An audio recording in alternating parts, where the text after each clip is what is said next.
आजच्या Sunday special नाश्त्यासाठी मी हा इडलीचा बॅटर केले. तुम्ही बघू शकता इडलीचा बॅटर हा विदाऊट सोडा फर्मेंट आहे आणि हा अर्ध पण पीठ नव्हतं आहे, अर्ध्याला थोडं कमीच होतं.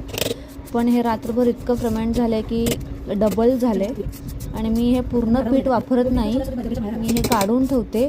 मला जेवढं वापरायचं आहे मी तेवढंच दुसऱ्या भांड्यामध्ये काढून घेते, जेवढं आता नाश्त्यापुरतं लागेल तेवढंच, आणि बाकीचं पीठ मी फ्रीजमध्ये ठेवते म्हणजे कधी पुन्हा इन्स्टंट भूक लागली असेल किंवा गडबड असेल तर मी करू शकते.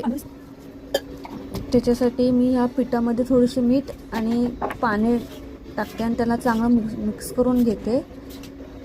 आणि इथे मी इडलीच्या भांड्यामध्ये पाणी आणि लिंबू ठेवले जेणेकरून इडलीचं भांडं खाऊन काळं होत नाही. आता इडली ही मी स्टीम करायला ठेवते.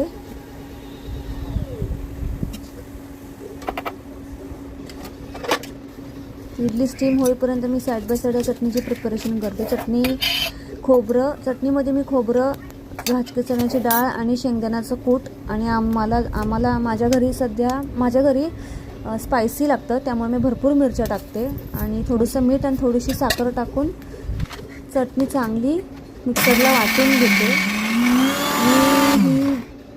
इडलीसाठी आम्हाला चटणी थोडी पातळच लागते म्हणून ह्याच्यात पाणी घालून चांगली पातळ करून घेते.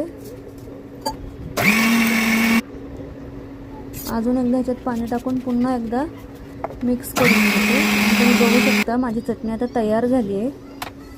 आता मी ह्याला माझा तडका एकदम नॉर्मलचा प्रिफर करते मी. सो मी फक्त जिरं, मोहरी आणि कढीपत्ता ह्याचा फक्त तडका देते आणि माझी चटणी इथे तयार आहे. प्लस साईड बाय साईड इथे माझ्या इडल्या पण तयार झाल्यात. तुम्ही बघू शकता एकदम मस्त छानशा झाल्यात आणि हा खाली चिपकतही नाही. बघू शकता तुम्ही एकदम स्पंजी झालेत.